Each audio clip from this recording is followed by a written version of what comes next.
One of the things that Beatty did as a friend was persist. When he sent me the script, I said, gee, I don't think so. I don't really want to do a film about a couple of bums, essentially. And he said, no, come on, you can do it, and we can make it something better than that. And he was a real friend. He kept at me. He kept at me. And finally I said, okay. And when I said okay, then I really threw myself into it. And then I said, wait a minute, let's talk about, let me talk to Benton and Newman. And I began to talk to Benton and Newman.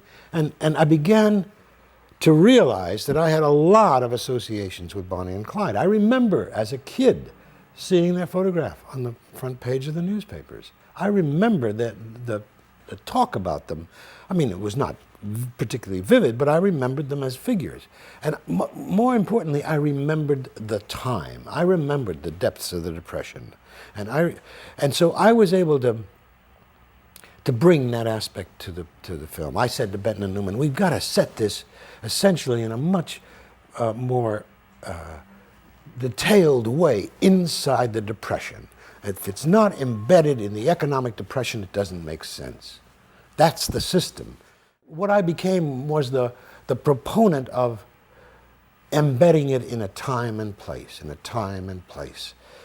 And I put in that scene where with the farmer, where the farmer's house has been foreclosed by the bank, because it was part of the absurdity, the economic absurdity of the times, that the banks kept foreclosing on these mortgages to the point where the banks were bankrupt themselves.